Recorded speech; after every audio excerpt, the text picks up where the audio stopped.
Oh, now everybody can hear me. There we go. Yes. Hi, everybody. Welcome to Flicker Effect, Sunday edition of Flicker Effect. And on the Sunday show, we like to talk about stuff we've been watching lately. And lately, we've been doing a lot of the top 5 lists. This week, we'll be counting down our top 5 patriotic films to celebrate July 4th, coming up next weekend. For those of you new to the show, we broadcast this show live every Sunday night. You can find us on YouTube at youtube.com/Flicker Effect. We invite you to like and subscribe, and you can do that by hitting the thumbs up and the subscribe buttons down below. And of course, make sure to hit that bell icon to be notified about future live shows and whenever we post any new videos to the channel. If you would like an audio only version of the show, you can seek out the Flicker Effect podcasts. We are available on Apple Podcasts, Google Play Music, soon to be Spotify, and the iHeartRadio app, and pretty much wherever you listen to podcasts, just search for Flicker Effect. By the way, I'm David Lotz. Joining me, as always, is Bobby Jackson. Hey, everybody. What's up? Yasha Wilson. Hey, everybody. And Michelle Hillard. Hello, everyone. Hi. How's it going, guys? Happy almost July 4th. Yay! Almost. It's almost the 4th of July. Post July 4th by the time we see each other. So yeah, thought it'd be a good time to talk about patriotic films. Why not? Yeah. What, It gets me what in do the you spirit. plan on doing on this?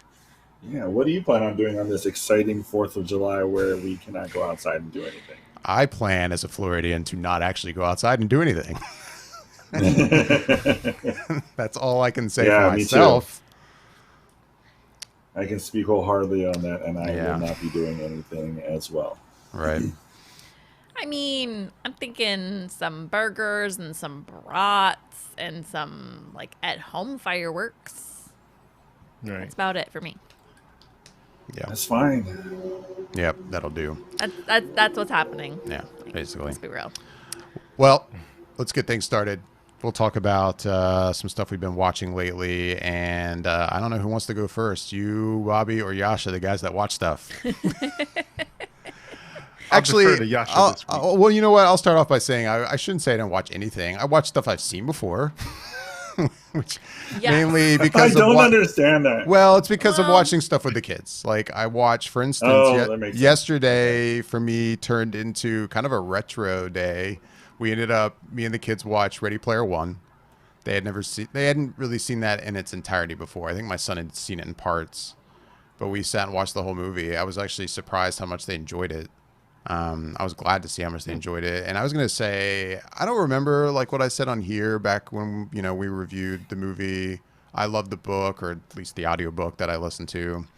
But I think I enjoyed the movie even more watching it again.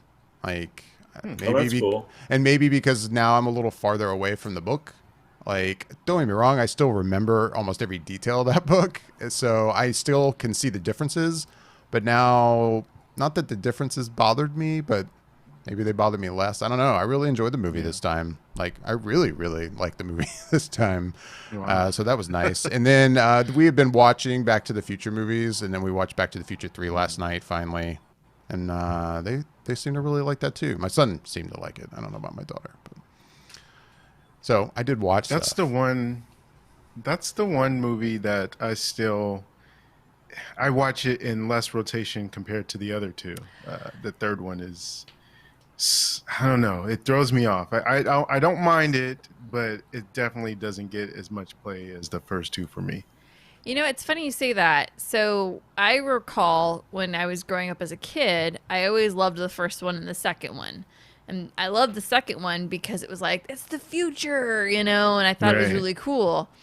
And then I remember seeing the third one and thinking, I'm not the biggest fan of the third one. And I used to not really like it when I was a kid. You get older and you watch it. And now I'm like, oh, Back to the Future 2 is kind of crap. Like, it really just kind of is. And I think because in my head, as a younger person, not liking the third one, never really made myself rewatch it. And we watched it last night, and I was sitting there the whole time. I was glued to it, and I was like, this is solid. Like, solid. Like, I'm like, wow, I really enjoyed it. I mean, I don't enjoy it as much as the original Back to the Future, but dude, that it was it was actually really good. And I was like, man, I'm saddened that I hadn't made myself keep that one in the rotation, because now I have a big appreciation for it. It really pulls the whole story of Back to the Future together in full circle in a really great way. Like it's really quite grand. Like kudos, Robert Zemeckis. That was a really well told story. It rounds it out perfectly. So yeah, I would say give it another shot, Bobby, because even I was surprised. Well, I was like, know what? wow, damn, solid. The thing that bothers me, I think about it, as you were talking about, I was trying to remember what it is about that one that I don't like as much, and going back and rewatching it won't change it because it's part of the story, and it Okay. bothers me to the element of the character, which is when Marty, he's always triggered by someone calling him chicken, and he gets into so much trouble in that movie because he keeps getting pushed, his buttons Right. pushed by that certain thing. And so it always annoyed me, even watching it back then. It's like, what, can't you just like, Get and past it it. just, Yeah. yeah. And it just It is. bothered me because I in the would first two agree, movies, yeah. it's there, but it's way more there in that third one. So, I think it's the shove for him to grow up. Like this is you Right. need to this is the shove for him to get past it. This is the like grow up, Marty. Like seriously, like having this be your thing keeps you a child, Yeah. and it's the shove to manhood where you can go. You know what? I don't need to prove myself to anybody or any. I'm good with me. Right. And so I think that is the message that's kind of there. But yeah, it is triggered a lot in the film, but I think that's the overlying thing with it. Yeah. Side note: have you guys seen John Mulaney talk about the actual pitch? What that pitch would have been like for that movie, the No. original Back to the Future? No. If you have the time, I'll see if I can find it and shoot it over. It is quite funny how he puts it, because on paper, when you talk about this movie, like, it doesn't make sense. It's bad Like, shit. they don't explain how he and Doc Brown are close friends, which is just weird, because here's this 60-year-old man that this high schooler is hanging out with 17, there's like for no 18-year-old apparent guy. yeah, for no apparent Right. reason. And then, hey, let's have him go back in time and fall in love with, or his mom fall in love with him. And like, there's a reason Right. why this movie was passed up for so many times, because it's like, this doesn't make sense. Why should this Right. work? And Right. it's a funny 5-minute little bit.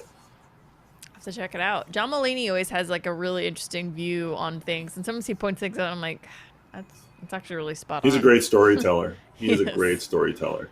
Yes.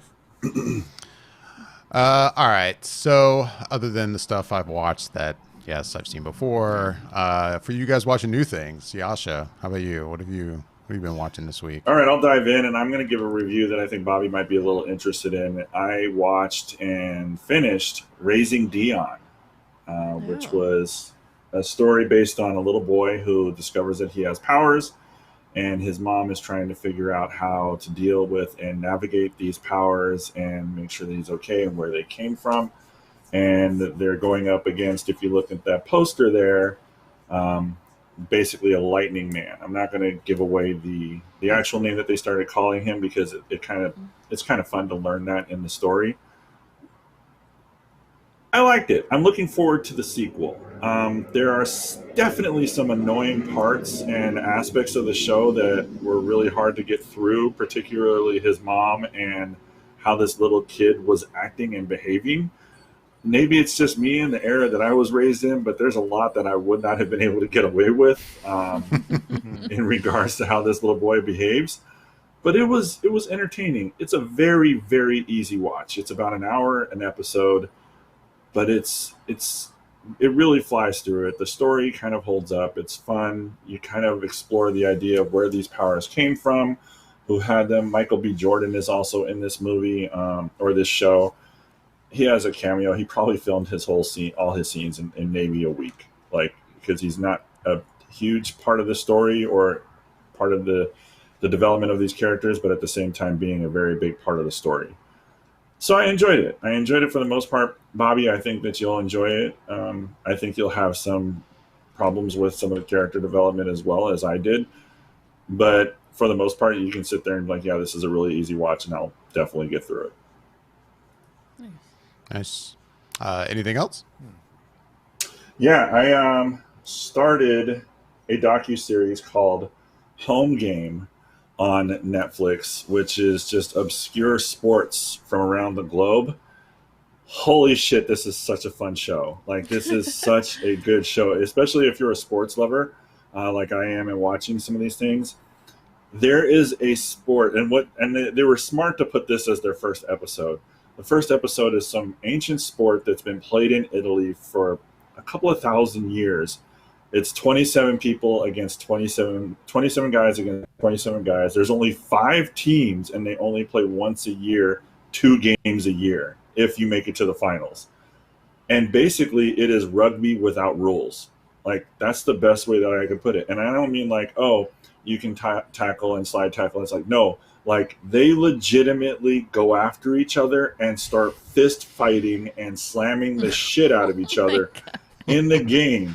When you hit the ground, you stay on the ground until the point is scored. It is one of the most brutal games I've ever seen, and I want to go to Italy just to be able to see one event. Like, it looks fantastic. It is violent. It is over the top, and these people adore it. Like, it is so ingrained in their tradition and their culture.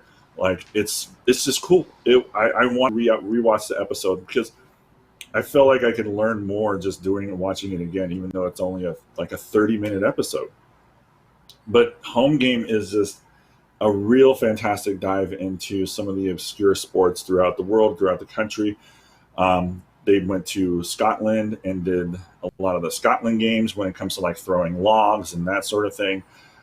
Deep sea diving in the Philippines, where people are, competing to go like 37 meters down, which is the equivalent of a 12-story building. And you have to basically try not to die, and then you can win, which is just super interesting to me. And it's just, I got sucked in. Like, I really enjoyed the show. I'm not finished with it all, but they go over a lot of different things, and it's a lot of fun to kind of watch and get into. One of the other things I started to watch or try to is Floor is Lava, because my friend said something about it. Oh, yeah. I watched 1/3 of one episode and said, yeah, I'm done. It is so corny and so bad.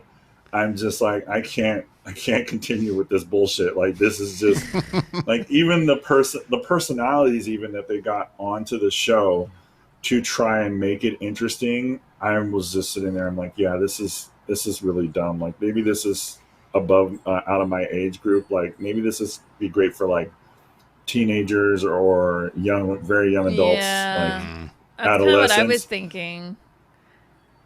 But yeah, it was not great, and I checked out fairly quickly. And the other thing that I started watching was Eurovision with Will Ferrell. And I say started is because I haven't gone back to finish it, and I'm not sure I will. It was just, I don't know. Like, I mean, like, maybe I've outgrown some of his humor, but I still like, and I was like looking at some of the stuff that he's done in the past, and I'm like, no, I can watch that, and I still think that's funny, and I still think that's funny. But he does this weird Swedish accent, and I just find it stupid. I don't think it's funny at all. It's painful to try and get through and try and watch, and it's ridiculously corny. And I don't know if I'm going to go back and finish it. Like, I wanted to. That Pierce Brosnan's in it. Obviously Will Ferrell, and then the actress that's in it, her name is escaping me right now.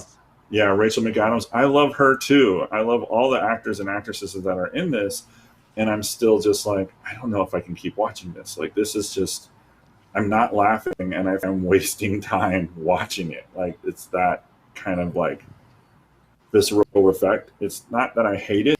I'm just like, I don't need to continue forward with this because I feel like I already know how the story is going to end.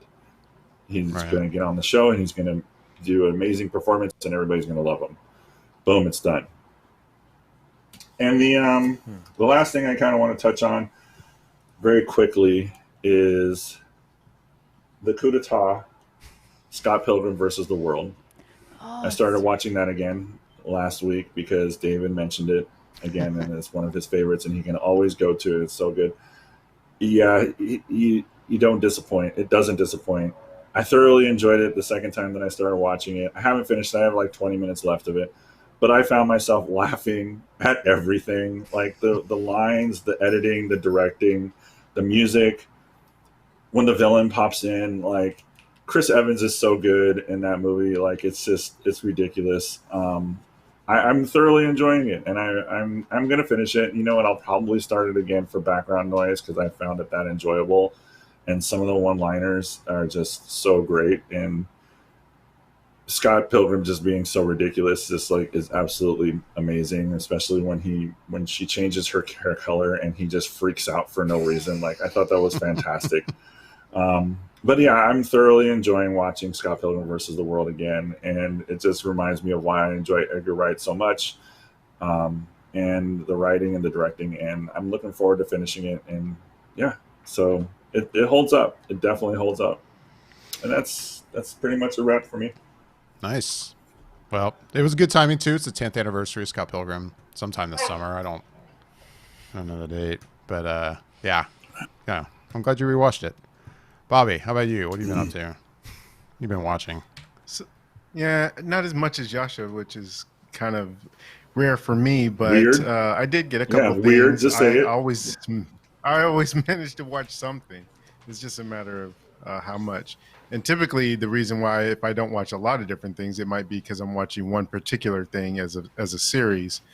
And one of the things I got a chance to watch was a movie I heard about late last week or early last week at sometime with it's called 7500, and it's an Amazon original with Joseph Gordon-Levitt, and he plays airplane co-pilot that gets hijacked, and 95% of the movie takes place in that cockpit. It's really one of those, it would have fit well in that discussion we had as far as one location type movies, some of the best ones, because this was actually a really well told story. The tension is high.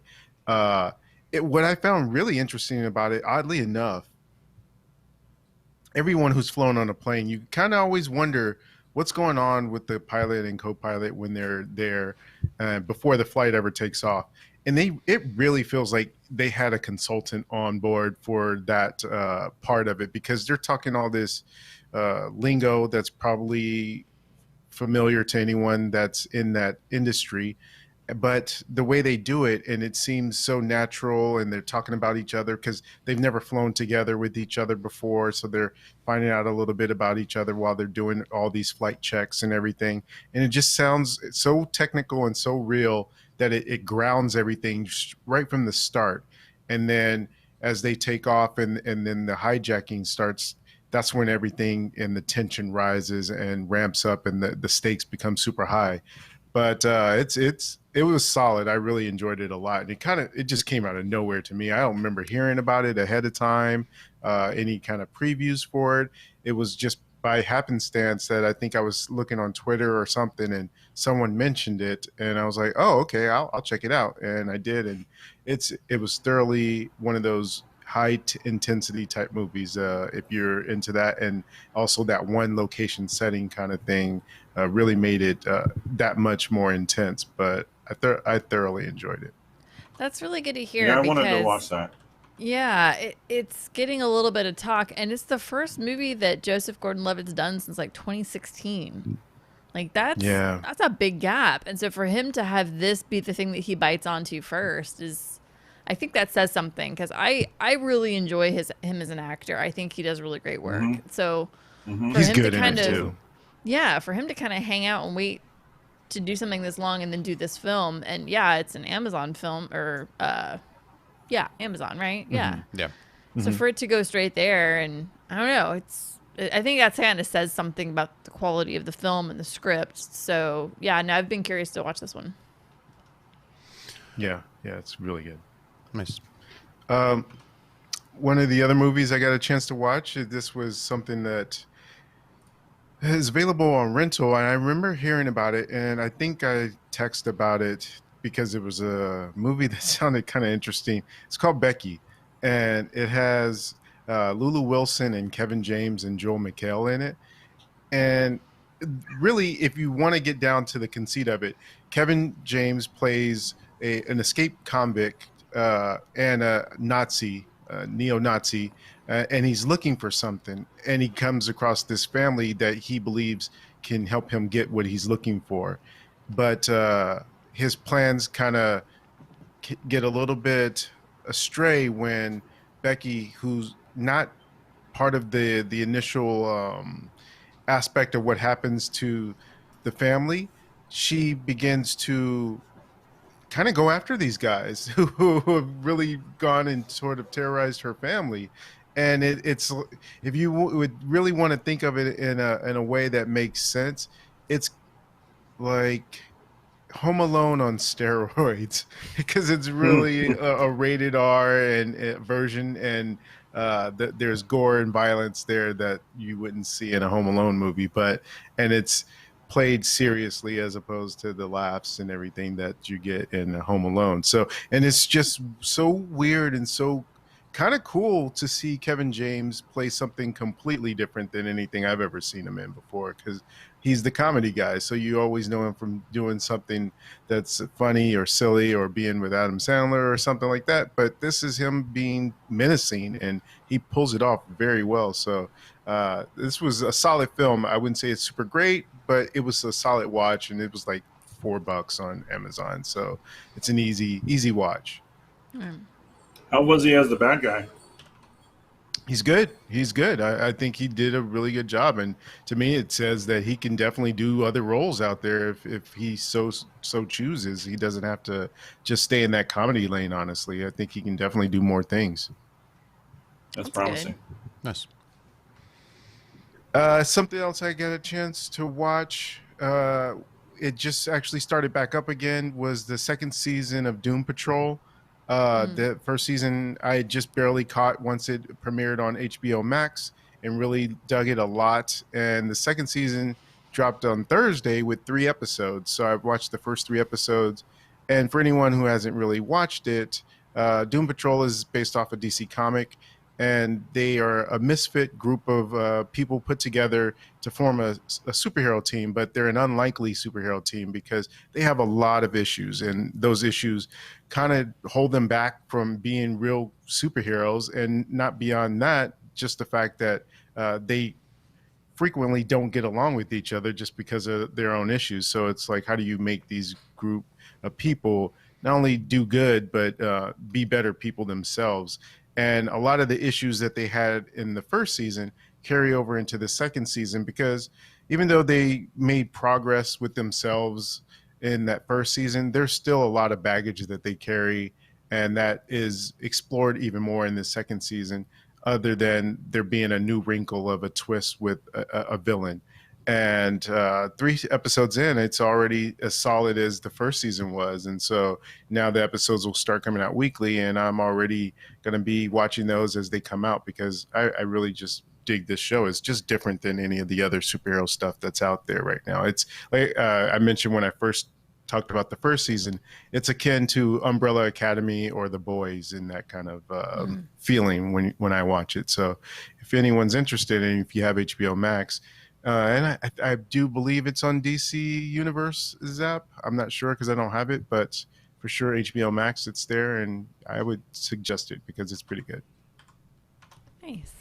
Nice. And there was one other thing I forgot to mention that I started watching, and this was a show that when it initially aired, I wanted to watch it. I just never got a chance to watch it, and then it got canceled. And I waited and waited and waited for it to come on Netflix. It may have came on one time and I forgot, and then it was gone, but it recently came back, and that show is Hannibal. And it's based off of the Hannibal Lecter character that everyone's familiar with. And it's good. I've gotten a few episodes into it, and I sit there and watch it. I'm like, wow, this was on NBC, because it's violent, and it has goes into some dark places, but it's so good, and it's like this real cat and mouse that's going on there with the Will Graham character and Hannibal, and yeah, I'm definitely into it. So I'm looking forward to watching more. That's a really good show. I actually didn't see the last season of that, but those I think there's 3 seasons, I think. Yes. I watched the first 2 and I loved it. And then I forgot why I didn't watch the 3rd season. I mean, I was enjoying it, and yeah, no, it's really good. I can't wait till you see. There's a couple episodes with Lawrence Fishburne later down the road that I'm curious to see your reactions to. So, Okay. no, it's a really good show. It's solid. I was like, dang, this, yeah, like you said, like I'm like, this is on mainstream network, but no, it's really good. Cool.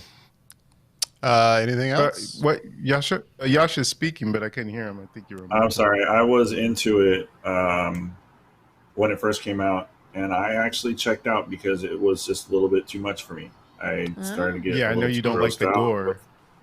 Yes, it started to get a little too gory for me. Even for like a show on NBC, like I was floored at some of what they were showing on this show, and I was like, "This is basic television? Are you kidding?" Yeah.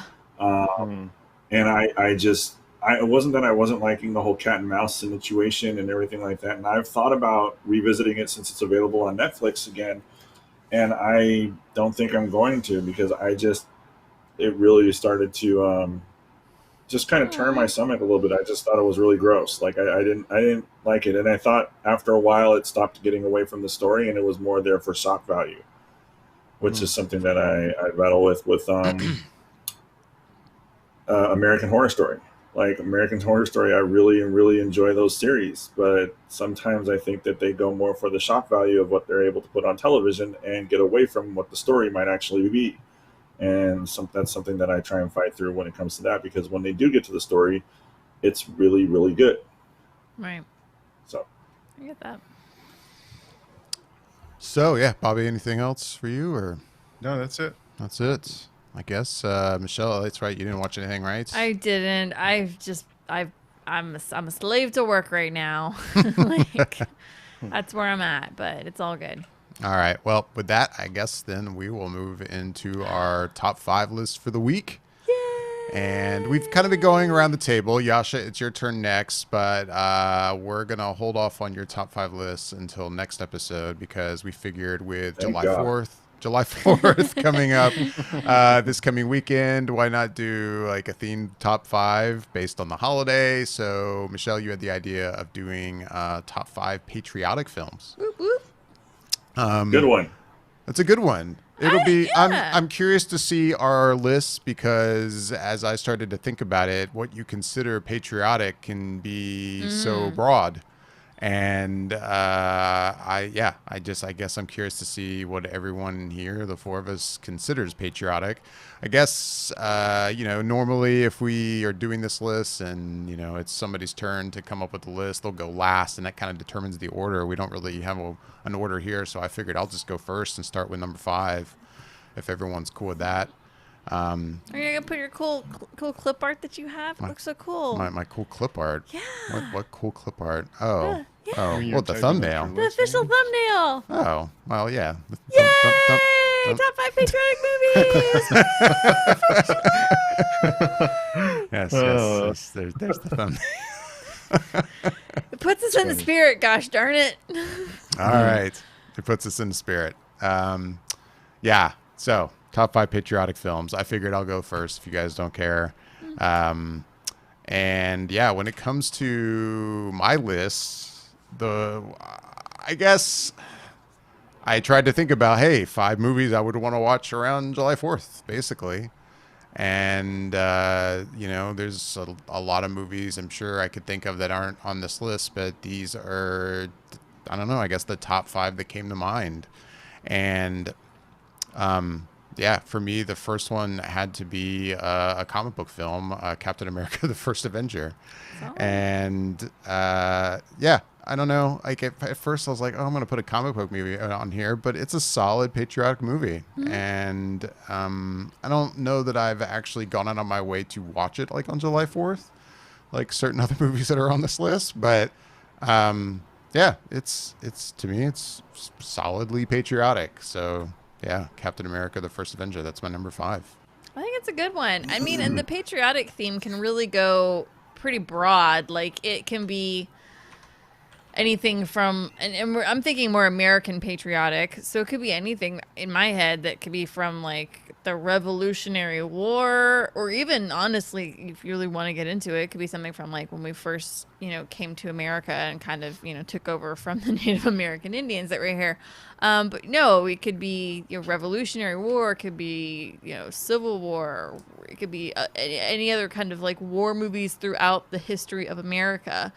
It can be just films that are about Americans doing great things. It could be presidential. It could be about an average Joe. It could be anything that kind of gives you that like feeling of, yeah, this is my country and this is what we do, and give you that patriotic kind of feeling. So I feel like it's a pretty broad one, but it's kind of cool that it can be so broad. Right. So Bobby, how about you? Your number 5 patriotic movie. My number 5 is a movie that actually is not all that old, but I really found myself liking it when I saw it in the theater. And I honestly went in with low to no expectations watching this movie, especially when I tell you who was the director behind this movie. You would say, okay, I can understand why. But it was directed by Roland Emmerich, and it was Midway, which came out in 2019. Oh. And the story of Midway is, for anyone that doesn't know, it's a naval battle that happened after Pearl Harbor, and the Japanese are planning their next attack, and the U.S. Navy ends up getting into this preparation where they're going to fight the Japanese, but it seems like the Japanese are like a step ahead of them a lot of times, and so it ends up coming down to this big battle, and I thought it was really well done. It felt like Roland Emmerich in his classic days of doing the films that were those big sort of end of the world type movies, but it felt more restrained for him, I guess, in certain ways. It has a little bit of humor to it, but the action was good and the story was solid. I really enjoyed Woody Harrelson in it. Ed Skrein was good as well, but I just overall thought it was a pleasant surprise for as far as being a movie that for what would normally be super bombastic and over the top, this felt like it was more doing a good service to this type of a film, more so than like Pearl Harbor, which had a lot of the Hollywood sheen on it and everything else that went with that movie that gets it panned for a lot of reasons. I think that this one did a reverse of that and learned lessons from it and told a better story. Nice. All right, Yasha, your number 5 patriotic movie. What would that be? Well, I thought about this for a while, and my list has kind of been evolving, and an evolving, breathing thing, similar, not as bad as last week's choice, which was just insane, but this one is a little bit able to narrow it down a little bit more. And it's weird that Bobby chose Midway because I chose a Roland Emmerich film as well. And if anything, I chose it for the speech that Bill Pullman gives, and I thought that was incredibly patriotic, and I went with Independence Day from 1996. Thought it was weird that both Bobby and my choices were both Roland Emmerich films just decades apart, which is just kind of interesting to me. But when I think of the 4th of July, honestly, that's one of the first movies and first events that I thought of, because that movie really does center so much around Independence Day, and Bill Pullman's speech is just, if you're not rah rah America after that, I don't even question your loyalty to this country, because he gives it and he brings it. But anyways, I mean, obviously the movie is ridiculous, it's a little over the top, but I enjoyed it. I remember when that came out, that was the big thing. Everybody wanted to go see all the monuments be destroyed and the aliens come and visit our Earth and basically fight them off. So I enjoyed that movie. I could probably still watch it, nitpick here and there, but it's just a really good popcorn flick. Nice. All right, Michelle. This list was your brainchild. What's your number 5 on this list? So, like I was saying, there's so many things that from a patriotic film can fall under for me. Obviously, war movies are a big one, and really, especially American war movies. Definitely puts America in the forefront of being the hero. I don't know. I kind of had a hard time because I started thinking about a lot of really older movies. I grew up watching a lot of really old World War II movies with my dad, so I have a lot of those in my mind too. But I think because those never really found a major place in my heart, unfortunately, when I really got to do my list, I was like, wow, none of the old school black and white World War II movies I used to watch with my dad made it in this list. And maybe that's a bad sign of my film education. But for me, a lot of mine are all pretty modern. They're definitely a military theme for sure as well. And I guess that's just the way I was raised, being an Army brat. But to start it all off for me, and I don't know why, but this one gets me feeling really like, yeah, America. And it really... It gets me feeling the need for speed, and that's Top Gun. I had a feeling you might say that. Yeah. I mean, come on. I don't know. There's something about Top Gun that it just gets me cheering every time. And I don't know if it's the fighter jets, and I don't know. There's just something about it, and there's nothing like really... I mean, I guess the dogfight at the end of the film, kind of gets between America and I don't remember what country they were having a dogfight with, but it kind of gets you Russia, going. right? Yeah, that's right. I think it was the Russians. Maybe it was the The Russians. Ruskies. Oh, that's right. It was the Russian Because they had MiG. the That's MiGs. right. Yeah. The It was MiGs, the yeah. MiGs. That's Like- how I remembered it too, Bobby. But it gets me rooting all the time. I'm like, yeah, that's right. Yeah, American Air Force, you got this. So, yeah, Top Gun for me. To me, it was the music. It was the music. Totally. Like, that's just like, they could play It's that so at good. the height of every fireworks show, and people would be like, yeah, America. For me, it's Danger Zone. I hear Danger Zone. I'm like, yeah, America. Oh, wow. That's right. Whoa, Yeah. woo! Like, I'm all about it. I got my fingers crossed that the second one holds up because the first one has that nostalgia and those dogfights look so good. So knowing that Tom Cruise has been in the cockpit for this one, and I'm really hoping those aerial dogfights or whatever we get to see with the fighter planes looks really solid on film. And secondary, hopefully the story's good too. But I really want to see some good action choreography with some planes flying for real as opposed to just CGI. I Oh, no, forget, for when did sure. that get delayed to? 'Cause- Christmas. Yeah. Was it Christmas? Christmas. Because it was supposed to be out already. Yeah, it Yeah. would have already been out. I think it would have been out this It was in the like spring. 2 weeks I ago. think, yeah. I thought it was June. Or was Maybe. it moved from the spring to June and now Christmas? I don't know. I don't No, know it was anything. summer. It was definitely in the summer. Like, All the right. I release thought was so. like late June or July, something like that. I thought it 'Cause was supposed to be like last right in the weekend for middle. Father's Day, Hmm. which would have It might been it, yeah. pretty killer 2 weeks before the 4th of July. Anyways. Anyways, All right, back to the list. back to the list. Number 4 spots, I suppose. That's me. My number 4 is a film that, I mean, how do I not put an Aaron Sorkin written film anyway on my list? I can't put West Wing. It's not a movie, so I guess that doesn't next count. best thing. So it's the next best thing. I had to put The American President. And it's funny because I know that Aaron Sorkin wrote this. I don't even remember who directed this film. Was it Rob Reiner?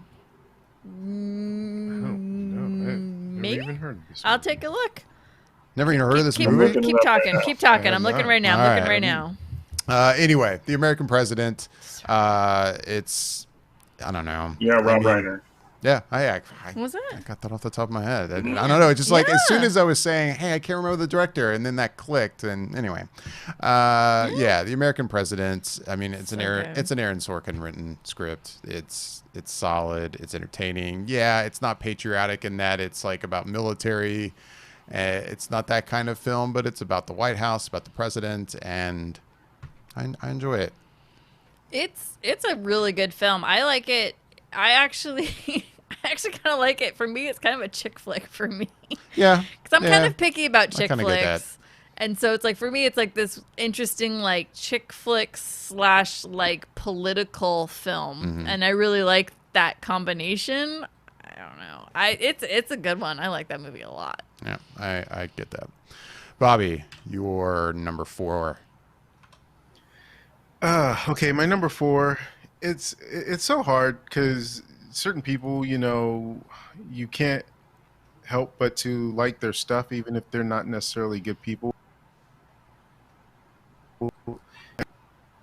And I think that falls in this category. Sorry, it seemed like it froze a little bit. Might be having some Yeah, I can see now. issues. You're good. Okay. Okay. So my number 4 is Hacksaw Ridge, and it's directed by Mel Gibson, but it's such a solid movie. I mean, say what you will about the man himself. He makes really good movies when he directs and films things, and this was no exception. Andrew Garfield is in it, and he plays this army medic who serves in the Battle of Okinawa, and he refuses to kill people, but he gets in this situation where he's on the battlefield and the troops are in trouble, and he has to sit there and rescue all these men and bring them back down off this ridge. And it's such a solid movie that I don't think it got recognized enough when it came out, because a lot of the antics and things that Mel Gibson has done. But it's a really good film, and Andrew Garfield's performance in it is great. And I just think that it's one of those movies that if people watch it and give it a chance, they can't help but to enjoy it and like it, because it's such a harrowing story when you hear about it, because it's based off of a real person as opposed to just a made-up story. But it's such a thing that I didn't know about until I saw the movie, or at least heard about it prior to the movie, and then seeing it play out is just, wow, something like this could exist is pretty inspiring. So yeah, if you haven't seen it, I would say try and check it out, because it's really good. All right, Hacksaw Ridge, that's your number 4. Yasha, your number 4 patriotic film. Okay, so I also have gone like round and round. I mean, I really kind of did stick to a specific template when I was looking at some of these and trying to figure it out. So the next one isn't super surprise. I chose The Patriot. I'm going to go with The Patriot with Mel Gibson. I felt that was a very patriotic film. And it's one that I enjoyed, with Heath Ledger as well. Before he was Heath Ledger from The Dark Knight, he was an up-and-coming, and he was very talented. I like the movie. It's very easy to watch, and it's very much good versus evil, type of movie. And you just end up rooting for Mel Gibson before he was crazy, I guess you can say, before he lost his mind. So, but yeah, I'm just going to keep it simple with my list. And when it comes to that, and like, you'll find that like you said, David, earlier, it's kind of weird to look at some of these lists and see what people consider patriotic films, but that's one that I picked out off of these lists, and I was like, yeah, I like that movie. Let's put that up there. Nice. Good pick. Not on my list, but I think it's a good pick. Michelle, your number 4. So my number 4 is one that I don't think a lot of people really enjoy, but obviously there's a decent number of people that do enjoy it, and I'm one of them, and apparently so is Yasha, and it's The Patriot. I think this film came out a little bit before Mel Gibson's antics got a little crazy. Thank goodness. I really like it. Some people say, oh, it's a little too long-winded, and I'm like, well, but for me, when I watch it, I see how much time they're covering in the Revolutionary War in this one film, and they cover a decent amount of time, most of the war, actually. No, I don't know. There's something about it that when I see it, it kind of gets me feeling like, yeah, this is what we fought for. This is why, and it just kind of gets me every time. So I'm a fan of The Patriot. Good pick. Good pick. Good pick, Yeah, Michelle. We get it, Yasha. We get it. We're We get here. it. We're right there. All right. Well, I guess that brings us to me again, right? Yeah. Number 3. My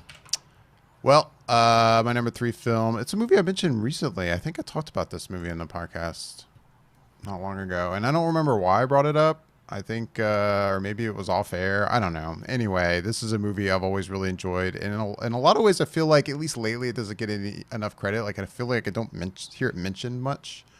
I think it did when it came out, but I don't know. It's just one of those movies I feel like it's kind of somewhat disappeared in a way. And please correct me if I'm wrong, if you guys, but I don't know. It's just one of those things I feel like people don't talk about much anymore. And yeah, that's Glory Such a good film. with Matthew Oh, so McConaughey, Denzel Washington, Morgan Freeman. Not Matthew McConaughey. What am I saying? Matthew Broderick. Matthew Broderick. Thank Broderick. you. Anyway, yeah, really great film. So good. If you haven't seen it, I can't recommend it enough. And yeah, I watched it again recently, and yeah, I still really, really enjoy that movie. So, Glory, that's my number 3. That ending haven't kind of seen gets it. me a little bit. You've never seen it? Ah. Oh, you should see it. That's a good I know all. one. I've heard all about it. I know Yeah. who's in it. I know the roles. I know the stars. I've never seen it, and I kind of always wanted to, and I just never pulled the trigger to watch the movie. You should get on that this weekend.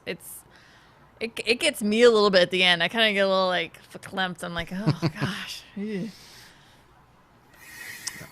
All right, Bobby, your number 3. Yeah, my number 3 is a movie that I don't think I had seen for quite a while, actually. I think I've only seen it within within the last 5 or 6 years for the first time. I don't know if it was on one of our sort of you haven't seen what kind of lists, shows, or something, or challenge you. But yeah, it's one that I saw late in life and have enjoyed what it was if I could put myself back in that time when it came out. And I think might be, I don't know if it's the second time we've done this or not, but my number 3 is the same as David's number 3, and that's Glory. So I think one other Oh. time we may have had back-to-backs where you had the same number Wow. for me that I had for you as well. So, yep, number 3 is Glory. I can't really say much more than what David already said. And it's one that Denzel really stands out in, and a lot of people Yeah. thought he got the Oscar for. But, yeah, it's a solid movie. Nice. It's Well, a good one. of course, I'm going to say solid pick. Good number 3. Ah. Yasha, your number 3 patriotic film. As you look I'm gonna at your go- list. Yeah, I'm just because I'm rearranging. I have them numbered, and I'm just rearranging as I go. But I'm going to go with. I wasn't sure where I was going to put this in my top 5, but I knew it was definitely going to be in my top 5 because it's so much fun and it's such a fun movie, and it's the first Avenger, Captain America. Nice. Bring him on down. Wow. You know, a very patriotic film, bringing a comic book movie. The Stars and Stripes. You know, Spangly. I think that's what he called his shield, if Yeah. I'm not mistaken. It could be wrong. But yeah, Captain America, where it all started, the first Avenger. What do I need to say about that movie that we probably haven't said already? Time and A million times. again, in several different ways. It's All just a the fun, things. it's a damn good movie. Chris Evans owned the role and carried it for 10 years. Love it, absolutely adore it.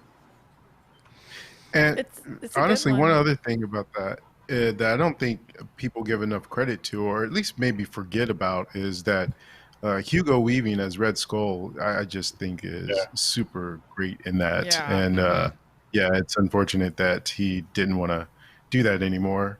And, but it's still such a great performance by him and Yeah. a great villain Yeah. seeing that for that time period. Right. He was Oh, no, fantastic. totally. He was fantastic, and I would have absolutely loved to see a rematch of Cap and the Red Skull. I think that's something that was a missed opportunity, and I wish that there was some way that they could have worked that into the story just to have him present one more time, one last time, and a threat, and a viable threat too. But No. I understand why they didn't. But he's such a good villain. He's a really great villain. And yeah, the movie is just solid all the way through, and it's such a good lead into Winter Soldier, and in his patriotism. You know, he initially starts out and he's not really down for having to do so much propaganda films for America for World War II.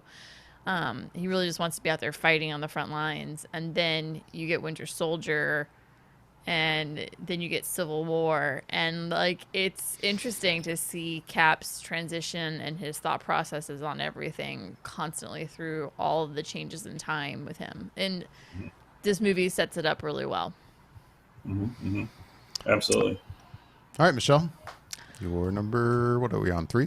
My number 3, it's a movie that, while I can't watch this movie over and over and over because I can't have my heart break so much over and over and over again.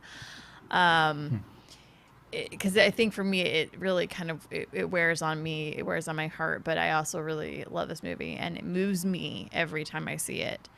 And that is Saving Private Ryan. It's such an excellent World War II film. It literally starts off with the storming of the beaches at Normandy, and it continues on with this band of brothers, basically, another film, that you know, are on this mission to save the last son of this widow mother who has lost 4 other sons before they're like, wow, this kid's got to go home. He has to go home. His family has sacrificed so much for America that if it takes all of our lives to get him home, it will be worth the mission. And that gets me every time. Right now, ooh, look at that. Oh, it's such a good film, and Spielberg really did a great job. It kills me. And Tom Hanks, God, I mean, Jesus, what a performance. Like, jeez. Yeah. Well, He's always really good when he works with Spielberg. He's just so good when he works with Spielberg. He kills They it. understand each other, and they work really well together. They do. So yeah, I was just going to jump in and say, now that I'm going to number 2, that yeah, I agree. It is a great film. It's at my number 2 spot. I really have nothing else to add. I mean, yeah, it's I don't know. When I think patriotic movies, it's one of the first that comes to mind. A lot of ways, this is one I've tried to watch around Memorial Day, not so much July 4th, but I felt like I had to go on the list. It looks incredible. That opening battle is just insane to watch on screen. Even also from as someone who has been into audio post-production and sound design, like from that perspective alone, that the opening is incredible. And then that's for most people just a scratch of the surface of how good the opening of the film is, and then the entire film is. It's a great Spielberg film, a great film altogether. So I agree. Saving Private Ryan, it's good. So yeah, that's at my number 2 spot for patriotic films. All right. Good one. You, Bobby, you're up. Number 2 patriotic movie for you. Yeah, so this is weird because I feel like I feel like I double dipped on this, or doubled down on this because of the person, but and also because the director. But it's same as your guys' number 4, I think, The Patriot with Mel Gibson, directed by Roland Emmerich. So I got 2 Roland Emmerich, There you 2 Roland go. Emmerich movies and 2 Mel Gibson movies in there. So Yeah. yeah, I mean, not much more I can say about it other than I really loved the movie when it came out and still do. In fact, I almost feel like revisiting it because it's been a while. And I just remember because Braveheart, gosh, man, I love me some Mel Gibson, but Braveheart is like my number 1 film of all time. And it kind of rides there between that and Empire Strikes Back. But I think that when I saw Braveheart and saw how good that film was and made, and I think Patriot came out either the next year or maybe slightly after that, but just having that feelings that I remember feeling watching Braveheart, I was feeling that again watching The Patriot, and just really enjoyed that movie so much. And just thinking at that time just that Mel Gibson was so good at making these period pieces, and just all on board for it. So that one has always stuck with me as one of my favorites, especially when you're talking about patriotism of that nature. So yeah, that's my number 2. Nice. All right, Yasha. I don't know if you I have mean, to it's look not at even your. that. Oh, go ahead. But Bobby, I feel you too. It's like, I mean, Mel Gibson was just so good back in the 90s and early 2000s. And it's just a shame when you see where he's kind of gone and gotten a little bit darker, I guess you could say, and being a little bit off the cuff or crazy. Let's just say it crazy. But yeah, there was a lot of movies, and Braveheart is definitely up there in one of my top of my movies as well. But I I would need to revisit it because I haven't seen it in such so many years. I probably haven't seen it in well over 15 years. Like that's probably how long. I think I've watched it once, Wow. maybe twice, and then that was it. Um, I'm you know, and I'm toggling back and forth from something emotional and something feel good when it comes Oh, to Patriot film. I know what my number one is going to be, but I'm gonna have to go with Saving Private Ryan as my number two. Just because honestly, Michelle, I think you're the one that swayed the decision just now in my head because it was such a powerful and emotional film, and the storyline is just so good. I'm happy to touch on what it was between, and I think I've only seen that movie maybe once, maybe twice. oh, But I just remember being like, "This is brilliant! Like so good, so well done." So I've actually wanted to revisit that one a little bit as well because it was just I know that the story was good and I remember really enjoying it. But I'm gonna jump with that on my number two. nice. All right, Michelle, your number 2. So, my number 2 is, for the most part, really, it's probably my only one that's actually not very military themed. I don't really know how to say that. But my number 2 encapsulates. It focuses on one very major epic moment in American history, but really it does touch on two epic historical moments in American history. And for me, I watch this film, and it brings together to me what America can be like when we all come together for a moment or two in time. And that movie is Apollo 13. I watched this film, and for some reason, I don't know if it's because a lot of it does take place during the summertime, but I see this movie, and immediately with the first scenes of the movie is them watching Apollo 11 blast, touch down on the moon, and it's a moment in American history for me that raises a patriotism level. And yeah, I mean, even in the film, it's a bunch of friends and family getting together, and it's America kind of doing its thing. You know, they bring the cold beer and they all sit around the TV together, and that kind of symbolizes in my head with America. And then they all come together again in a moment of total catastrophe, and they're praying for these Americans to make it back to Earth, and through sheer knowledge, willpower, and determination. And I think that movie, again, it doesn't have any major military or historical moment in time, I think, for on one side of America, but I think of another time with our science, our technology, and how much we accomplished at a time when we were in Vietnam, and we were going up against Russians too with their technology and their science, and it was a big stepping stone step for us in America, and that one it gets me every time. So Tom Hanks is featured twice now on my list, and yeah, it's a good one for me. I love it. All right, Apollo 13, your number 2. I guess that means we move on to our number 1s. And that Number brings us to me. You guys are going to be so surprised. At least David will be super surprised at my number 1. Oh, really? I think you're going to be so shocked. All right. I think I know what your number 1 is, but I think you know what my number 1 is. It's think not going to be difficult. I think you know what my number 1 is, but my number 1 got bumped, and things are different. Yeah. So, my list, for my number one. Yep. I know I said Saving Private Ryan was one of the first movies I thought of. The first movie I thought of is the movie I actually do go out of my way to watch every year on July 4th. I think I've accomplished that for the past few years. I think there was one like a couple years ago or a year ago I didn't see it, but yeah, I try to watch this movie every year. This is a movie that before I saw it for the first time, and the person who got me to watch it, I heard the premise of this, and I was like, this is going to be terrible. Like, I have really no desire to see this. And to explain, I mean, first I'll reveal it. It's a musical from 1972, and it is 1776. And yes, it is a musical about the signing of the Declaration of Independence.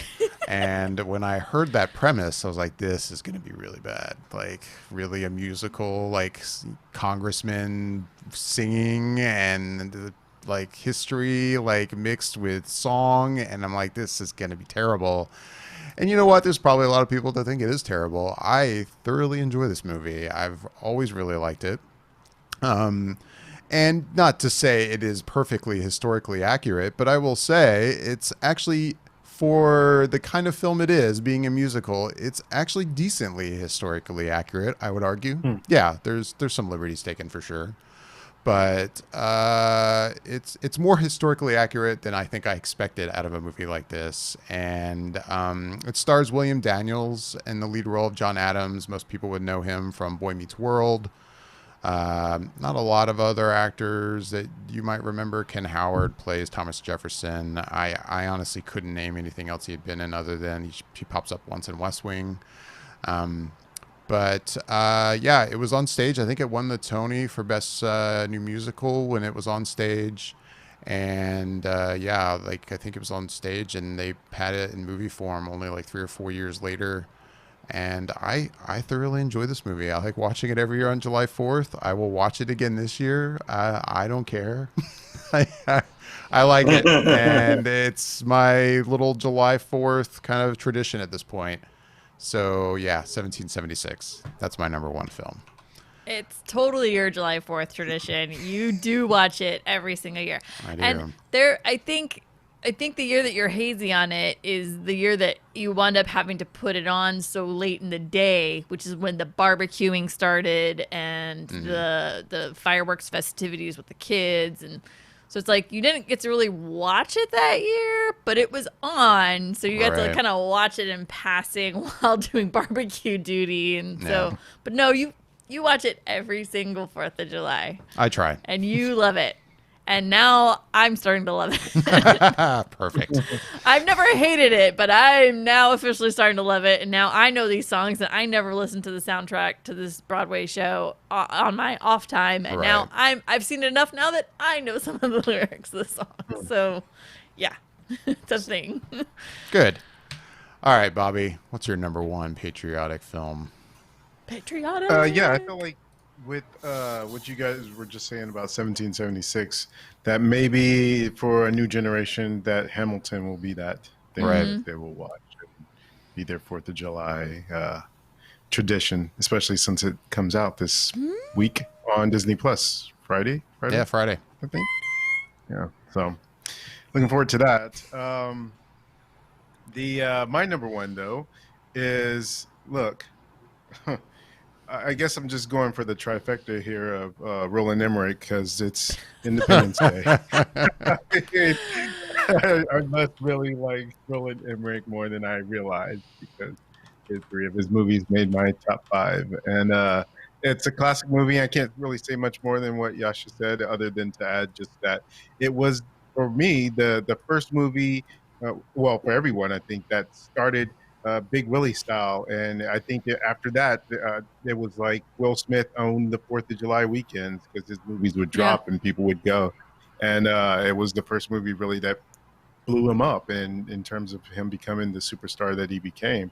And I had always known him from doing rap and hip hop with DJ Jazzy Jeff and the Fresh Prince. And so seeing him hit the big screen after being on the small screen with the Fresh Prince of Bel-Air, this was like his coming out party, really. And that he just exploded on the scene. And it's such a good popcorn flick, as Yasha said. And it's just fun to watch. And it was one of those movies that before we had the streamers and everything else, you could find this movie easily every 4th of July on TNT or TBS, and I'm sure they probably still show them to this day on those channels. But it's the classic 4th of July Independence Day movie, and it is Independence Day. So that's my number one.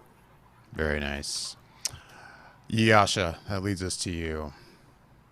You sounded like you knew for sure. I know you've been kind of looking at your list throughout this, but it sounds like at least your number one has been locked. Yeah, I pretty much knew what I wanted to do for my number one. Kind of like, it was the first thing that popped in my head when I thought about patriotic films and, feel good film and, just rah America, if you would, when it comes to it. And I'm going to go with that iconic line. And when I say it, you guys will all know exactly what I'm talking about. And that's "Get Off My Plane." Damn it, if Harrison Ford isn't the best fucking president ever. Like, I'm all in on Air Force One being my number one pick when it comes to patriotic films. Like, that movie I just love it. And Gary Oldman being a bad guy, I mean, it just doesn't get any better than that. Like, he's just so horrible, and you just really root for Harrison Ford and the whole presidency, and it's just, you really want the good guys to win, and I love it. I love that film. Like, I still enjoy it, but I'm a Harrison Ford fan. I will support just about anything that man does, or at least give it a shot. So that's why I chose Air Force One as my number one pick. All right, and last but not least, Michelle. Bring it home, Apparently, Michelle. I'm going to be shocked by this. Well, I don't know if you use the word shocked, but I'm going to be surprised by your number one. So, well, maybe not. I don't know. So basically, when I did this list, there were 6 films that really came to my forefront, and I've listed 4 of them. And the one film that for me, I think should be really obvious, and David knows I love this movie for the 4th of July. Like, I will literally go out of my way to try to watch this movie on the 4th of July. I love watching on the 4th of July. It's one of my favorite 4th of July films to watch. And then I was really torn between this film and this other film that I really also love, because for me it symbolizes what an American patriot person could be and what they can grow to do. And it's basically, to me, it's a testament to America. And it was going to be my number one film. And as we keep doing this list and we've gone down and everybody's done it, I'm like, I'm going to have to just sell out and own what my heart is telling me to own. And that's Independence Day, my friends. I love Independence Day, so I'm not shocking David at all. I love Independence Day for the 4th of July. It is one of my favorite films, and it takes me back to the year it was released. I remember sitting in a makeshift movie theater on a very small military base, and it was actually an old hangar that was converted to a movie theater. And since I was on a military base, I was surrounded by a ton of military families and members of service. And I remember it being sold out. They not only sold out the seats that were there, but they added extra seats. And it was an insane 4th of July weekend to have this film and to be in that moment. I mean, I'm talking, you thought the hoorahs were big in your movie theater. I'm pretty sure mine topped yours. So for me, the movie itself, it takes me back to the moment I saw this film. Like, it just encapsulates America's awesome killer instinct with military style. No, I love Independence Day. So when we talk honorable mentions, I'll say the one that I've decided to not go with. But yeah. all right. Well, then what's the one you did not go with? Just go for it. So there was almost a Tom Hanks trifecta with Forrest Gump. I also love Forrest Gump, and for me, it symbolizes what an American person can strive to do and become, to be a good person, to do things no matter what boundaries might be in your way, that you're not always pigeonholed into one thing, that you can do multiple things throughout your entire life. And that's one of the beautiful things about America, is we have the opportunity to do that. And I also just love watching this film because it goes through some solid sequences, at least in the 20th century American history, some major moments and milestones that are historic and patriotic in their own right. And so, I don't know, I love that film, and I went back and forth with, like, should it beat out Top Gun, or should it be my number one? And my love for that film is very strong, so it almost was number one, but I'm gonna have to go and say, but so no, yeah, very, very near number 6 is Forrest Gump, actually. Any other honorable mentions you wanted to bring Oh, up? so many honorable mentions. But I'll keep it as short as I can. So one of my favorite old ones is, The Longest Day. That it's got I can't think of it. John Wayne is in that film, and that's an excellent one. But even more recent, like, it's funny. Let me pull this up. So I thought of ones, like, I love the film Stripes. And it's not like it's uber patriotic, but it is kind of. But I do love Stripes a lot. There's something about that film. It reminds me of my dad, in a lot of different ways. And so every time I see that film, I always kind of think of my dad. Let's see what else. I had Glory, and then I also had listed A Few Good Men. I think for some reason, even though it literally takes place in Cuba for the majority of the film, I think it kind of raises a level of patriotism and what it is to honor our service members and what it is to be a service member. And it also has a lot of there's so many, like, notes in that film about different things. And, I don't know, it's hard to decide what's good, what's right, what's wrong, and where those lines fall into when it comes to obeying in the military. But yeah, I'm trying to think. Let's see. I actually kind of like Pearl Harbor as a guilty pleasure. Really? I know. What's wrong, right? David was like, really? I wouldn't have expected that one. Not so much for, like, the whole, like, romance storyline part of it, but mostly I like Pearl Harbor. Honestly, I love, it sounds horrible, I love the visual of the attack on Pearl Harbor. The entire attack sequence on Pearl Harbor, I think, is visually. I don't think many people would disagree with you. I actually really like that sequence of the film, and even the ending sequence of the film when they make it back and they bomb Japan and stuff. Like, there's something about that film that I really enjoy, and it's not saying it's a great film, but for me, it's another historic moment in American history and kind of gets me going. And then, yeah, there's so many others. I guess you could say Gettysburg. A lot of people really love watching that on the 4th of July. It's not really my taste. And, I was looking at lists, and Lincoln kept coming up. And while I don't disagree that our President Lincoln, is a symbol of American patriotism, I feel like the film Lincoln really doesn't hone in. It does in one aspect of American patriotism, because it really works on getting slavery abolished and going through that. But I think the major overtone to that film for me is just so much about his own struggles with his own internal tickings and things. So for me, I was like, I don't know if I could put Lincoln on there, because for me it just doesn't. It doesn't feel that patriotic to me, and I don't know why. It's hard to explain. So that's a quick, short list. And I've never been a fan of Yankee Doodle Dandy. But, that's just me. All right. I'll be honest, I don't really have any honorable mentions myself. I mean, there's a lot of films that you've listed that, sure, I guess there's nothing that's like a standout honorable mention. There's just plenty of other patriotic films that I would enjoy, but, I mean, maybe A Few Good Men, but other than that, nothing that jumps out. I guess I'll mention that I feel like the loner that I don't have Independence Day on my list, but I enjoy Independence Day, but I think I've always been somebody who, for some reason, has not been as enamored with that film as I feel like most of population in this country for some reason. For whatever reason. I don't know. Okay, we don't judge here. Anybody else? Oh, the judge. I was I going to know say we some judging. I knew I know Josh we was do. gonna- I'm just laughing at myself. I was impressed. Yeah, I I said feel that like with I a said straight it. face. I'm like, how do you say that? We judge each other all the time. I know. I even had a straight Judge, face. I don't even know I criticize, did it. judge, criticize, scrutinize, and chastise repeatedly when it comes to not watching something. I will admit that I am definitely a culprit of that.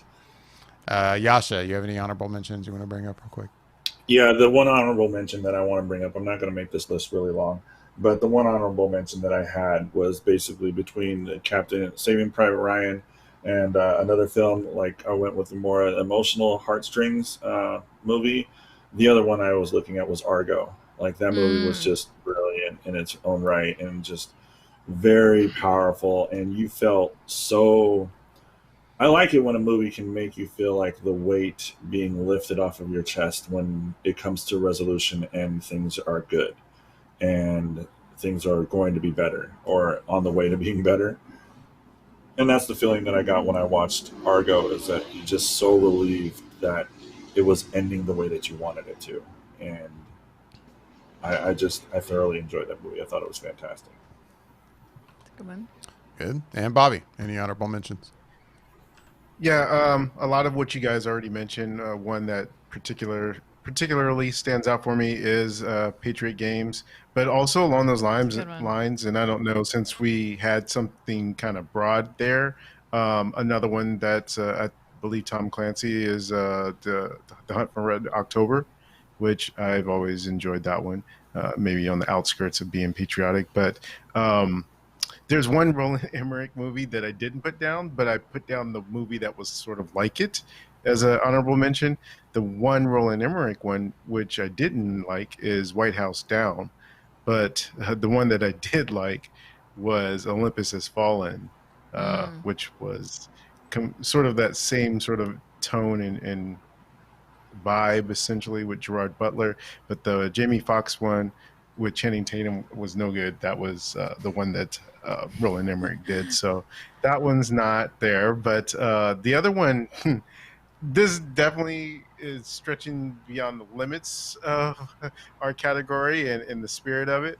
But it is nevertheless one that I thoroughly enjoyed when I was younger. And I saw it on TV maybe about a couple months ago and couldn't help but to get pulled into it. And that that's the all-time classic Under Siege with Steven Seagal and Tommy wow. Lee Oh, Jones. wow. Did you say Under Siege? Okay. Did you really Yeah. just say I Under did. Siege?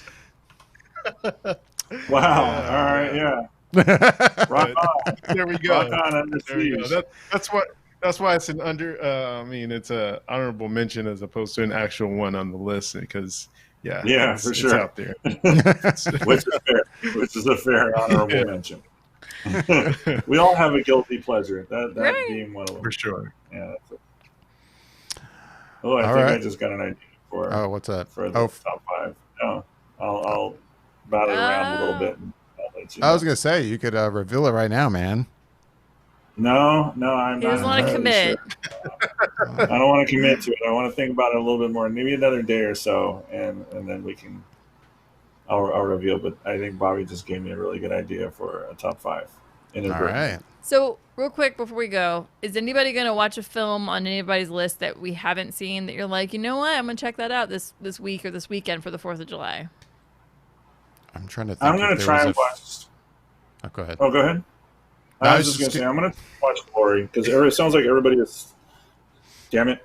it sounds like everybody has seen Glory, and I might be the only person that hasn't. So I'm gonna try and watch it, and I know that because I know it's good, and it's just been on my list of things to do, and maybe even try and watch Saving Private Ryan again. I definitely recommend that you see Glory for sure. It's so good. I was going to say, I'm looking through the All right. lists, and I think the only one I haven't seen is Hacksaw Ridge. Well, no, I haven't seen Midway either. I haven't seen Hacksaw Ridge or Midway. So, I would Yeah, I haven't suggest seen these either. Hacksaw Ridge. yeah, I've heard really good things about I've heard Hacksaw good things Ridge. about that one, yeah. It got a lot of nominations that year for the Oscars, but I think, Yeah. unfortunately, Mel Gibson's, anti-Semitic rhetoric kind of overshadowed them winning anything. Mm-hmm. And that was a movie. I Yeah, mean, yeah, I heard nothing but good things, but I remember that trailer. I just That was trailer like, was horrible. I don't know. I remember Ah. watching that trailer going, oh God, that looks just terrible. Yeah, that trailer was and bad. and then when I started hearing rave reviews for that, I had to rewatch it to make sure. I'm like, am I watching? Am we talking about the same film here, Right. kind of thing? And I'm like, okay, I guess I'll see it someday then. I wasn't planning on it, but fine. Sorry, Bobby. It sounded like you were going to say something. No, I thought there was something on Michelle's list that I hadn't seen that I was curious about. I can't remember. Oh, there it is, number 2. I think we talked about it before. I haven't That's seen it yet. right. Oh, that's Yeah. right. You've never seen right. Apollo 13. Dude, Yeah. you need to watch some Apollo 13. You need to Yep, get some yep. Apollo 13 in your life. It's Yeah. good Yeah. stuff. See, there we dude. go. Yasha can watch Glory. You guys can watch Hacksaw Ridge, and I'll watch Apollo 13. I will attempt to watch Hacksaw Ridge, but I'll be honest. This 4th of July, I have one mission that is going to happen this weekend, and that, my friend, Hamilton? is going to be watch Hamilton on Disney Plus. Yeah. Like, I cannot begin to explain to you how much that is happening. It might, God willing, happen twice. Oh man. Yeah, I want to watch it. I want to watch it too, but it's like I bought my mom theater tickets to go see Oh, it, that's right. and so that was canceled in the middle of May, Right. and they Yes. just recently re-announced performances, Okay, cool. and so I went and I bought the tickets again for late October, I think, because I wanted to get it as far away from everything as possible, hoping that things will change.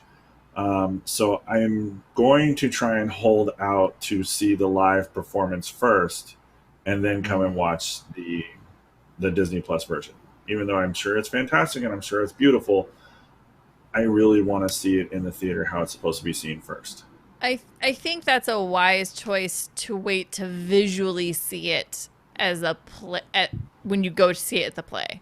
I can make a recommendation, and I don't know if David's going to follow me on this, but I would say maybe give the soundtrack at least minimally one run through to listen to. And I'm saying that because when you watch the stage play, I think you can get really lost. And it's a really simple set, but you can get really lost visually watching them on stage and then hearing what they're saying. And they're saying a lot really fast. And there's a lot of sensory things happening. And so, I mean, I had listened to it quite a few times before seeing it as a play.